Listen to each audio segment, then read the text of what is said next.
Today, I wanted to look at DC villains who would make good heroes. Over the past couple of years, we have seen a lot of instances in DC where they like to make their villains a hero, or at the very least, some sort of anti-hero, even if it's only for a small time. So what I decided to do was to take characters that we do usually see as villains, at the very least more often than not, and that's how I tried to base off of who I think would make a good hero. The first one we're starting with here is Cheetah. I think you could definitely write her character in a way where her friendship with Wonder Woman is far more powerful than what her hatred becomes. She obviously feels abandoned by Wonder Woman, and that's not to say that the creation of Cheetah couldn't lead her into being a small-time foe for Wonder Woman, but I do believe there could be a way where Wonder Woman could take it upon herself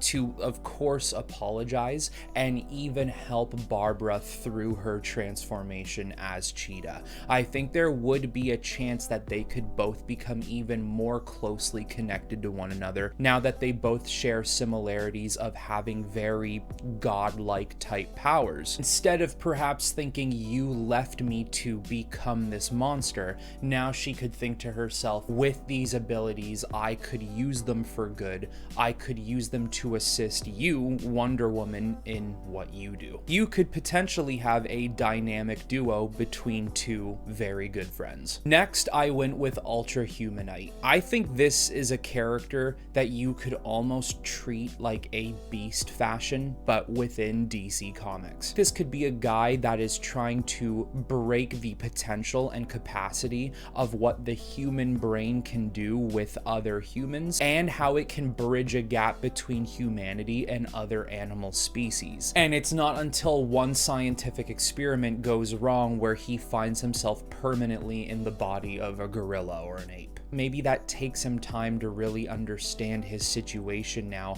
and how he's going to have to operate differently than when he would just be a regular human. Perhaps he could use that to his advantage to work alongside so many other people who have these abilities, or what some would even consider to be disfigurements, and he could potentially fit in with that and find himself at home. And you also have Gorilla Grodd, who's a little similar to Ultra-Humanite, and maybe he could be left up to do all the evil things while Humanite changes his ways and does things for good. Not only is this a character who's constantly running experiments and finding new technologies perhaps, but he could also be a character that could help other people find their place in a world where they don't feel like they belong. Then I went with Gentleman Ghost. This is a character that is very hardly used nowadays. I think what you could do is make him a character who was some form of criminal back in the 17th, 18th century. And when he dies, it's prophesized he comes back as a ghost, and he doesn't believe it, but that's exactly what ends up happening. Through the generations or the centuries of living life as a ghost,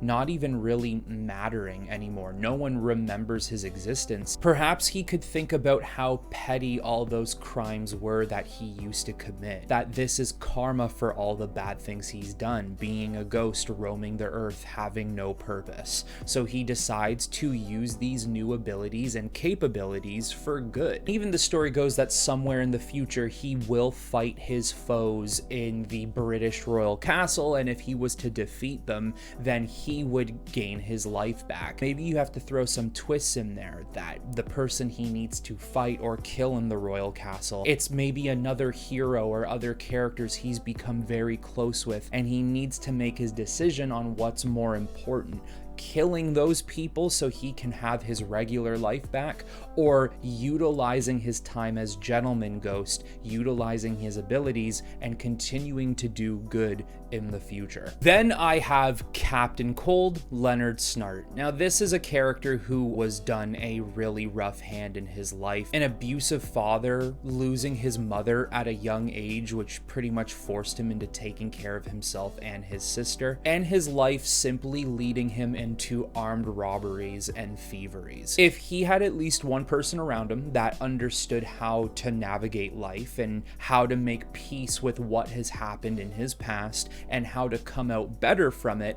he probably wouldn't have gone down this route, and unfortunately he has. He's gone on to become one of Flash's most notable villains and maybe even someone he tangos with the most, but what if he moved on to become one of Flash's greatest allies? I think if Captain Cold let go of his petty thievery and utilized his brilliant mind and teamed up with the Flash, or even at the very least utilized his mind to give him and his sister a better life, he would have never gone down this path. He would know what it's like to live through a situation of losing a mother at a young age and being raised by a father who really doesn't care about the outcome of their lives. I imagine he wouldn't want anyone else to go through anything rough like that either, which I do believe would make him a really good hero. Next, I have Poison Ivy, and I know this is a character who has had her fair share of being an anti-hero over the years. Still to this day, when I think of her as a character, I do think of her far more as a villain than I do as someone who would be of assistance in some sort of way. I think the understanding, the acceptance, and the appreciation of the Earth would make her a very good guardian for the entire planet. She would possibly operate somewhat similarly to Swamp Thing, where she might not be as powerful as him, they would have a lot of connection to each other. Instead of crying and complaining about what technology and the industrialization of the modern world has done to the planet, she could potentially find ways to prove why plant life and why Mother Nature needs to persist on the planet. There is ways to, of course, coexist with one another, and more than just Poison Ivy, Pamela would be able to understand how to do something like that. Of course, the problem with Poison Ivy, as well as many villains have, she does have a very abusive upbringing, especially with how horrible her father was, which definitely does not make her have a better outlook on any human being in general. Perhaps there is a world where that doesn't happen, or she is capable of overlooking that, not staining the rest of humanity off of the opinion of one man being her father, and realizing that she is capable of creating a newer and better world where someone like herself and the rest of humans can coexist and live happily. Then I have Giganta, and I understand that with her rare blood disease, trying to cure it, giving her abilities that could help her skyrocket in length within a matter of seconds, that might be something that will make you look differently at yourself. She might have looked at herself like she was a freak. What have I done? What have I become? But then you could also look at yourself in a situation of, look what I have become and look what I can do now. Who's gonna stop me? Being a villain of Wonder Woman, and also a character that I think should actually have more ties to Amazonians than anything, there could be a story here where you take her to rehabilitate her. Maybe she does need to go to the land of the Amazons to understand a little bit more of just peace and love. Just like Cheetah and Wonder Woman, Giganta is another character that I've always seen as being someone who could have a really great relationship with Wonder Woman as well. Next, I went with Amazo. Now, of course, he's usually made to be just this brutish, hulking android who steals Justice League's powers and beats them with it. I'm thinking more so of how we saw Amazo in the Justice League animated series, where you somewhat gave him more of a mind, more of a soul, more of the opportunity to think on his own. If there was a way that you could tap into Amazo to make it believe that it is being manipulated by someone controlling them, someone forcing them to do what they want it to do, I do believe there is a way you could make Amazo a hero, especially if you treat the android like a child that's experiencing the world for the first time. Of course, when their first experience is evil, or at the very least negativity, it's going to be more primed into believing that. But if you could slowly course correct the android into thinking the opposite, then he would be someone that would say, why am I fighting the Justice League when I could utilize their powers and help them fight their greatest foes to then keep this planet that I have been created on safe? Once again, this is taking the perspective of Amazo much more from the animated series. If you're dealing with just any regular killer robot Terminator drone, yeah, I don't know how you're gonna do that. You might need to take Cyborg or somebody and implant data and memories into it to completely make it a different robot in the first place. But if you're looking at it the way the character was written in the animated series, I think there's something you could do there. Then we have Solomon Grundy. This is a character who has died quite a few times, and when he does, he comes back varying in power level and intelligence, and whereas he usually is bad, there have been times where he's come back showing signs of heroism. I think if you're dealing with an iteration of Solomon Grundy who's more susceptible to understanding what heroics means and what it does for not just yourself but other people, being a zombie and a little more simple-minded, he might be able to latch on to an idea such as that. Once again, because it is a great way to see how these characters would operate out of the pages of comics.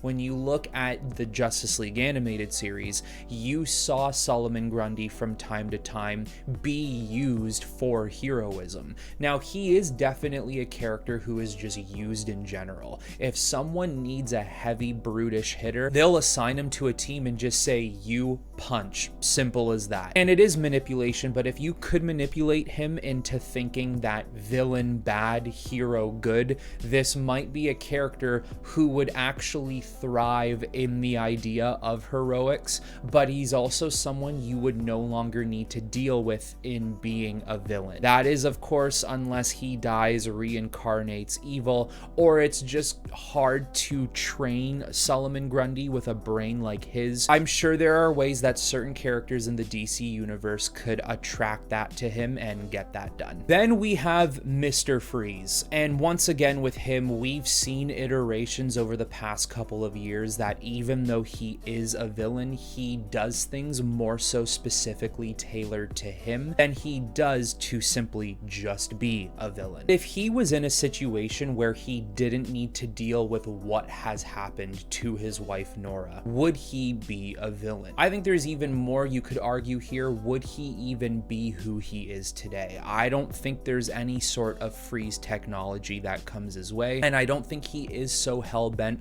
on trying to acquire technology and complete his experiments. But let's hypothetically say that there was an instance where that happened. I think after saving his wife, there is a way that Batman could for sure help rehabilitate this man, or at the very least even help him with his wife Nora in the first place, while Mr. Freeze now uses his newfound abilities and his brains in making freeze technology for the greater good. Mr. Freeze is not someone who is inherently evil. He's just going out of his way to get whatever he can done in the betterment of his wife. A really good way of looking at Mr. Freeze being good instead of bad is the way they made him in Batman the White Knight series. Being a friend and ally of Batman is exactly how I think it would go down if he was a hero. And then last but not least, it's Lex Luthor. He is a character that has been seen to be more anti-hero than villain over anything in the past couple of years, but at the end of the day, I still will always see Lex Luthor as a villain. There have been iterations of him where he has been more so heroic, but if written properly and if a good enough story was put in place, you could make him a full-time hero. He is somebody that has everything right going for him. He's got his money, he's got his intelligence, he's got the capabilities and even abilities that his intelligence does give him through forms of suits and equipment and weaponry. And I think he is someone that if he could just look past some of his differences when it comes to aliens, especially Kryptonians, if he chose to be the better person and not shroud himself in the idea of the jealousy of power, we would be sitting in a much different situation with someone like Lex Luthor. Something that scares Lex more than the fact of Superman having power he doesn't is the idea that if them two sat down and started talking to one another, they would become very good friends. All he does as a villain, everything he accomplishes, could you imagine what he would be able to get done as a full-time hero? Heroes are already very hard to defeat because one, heroes tend to be very powerful, but two, they're often written in ways where they have to win more often than not. And if you made Lex a hero now, they would become even more difficult for villains to have to go up against. I think of anyone on the list here, Lex would make the biggest or the most notable difference in the community of heroism. There you have it, everyone. 10 villains that I think would make really great heroes. I know some of the characters I mentioned have been anti-heroes or heroes in different instances, but I really tried to peg down on characters that I primarily see as a villain, transferring them into heroes. So you guys let me know what you thought of my list, and let me know of some other characters that I didn't mention that you would like to see become heroes. That is all I have for you on this video, everyone. I hope you all enjoyed it, and until the next time, I will talk to you all very soon.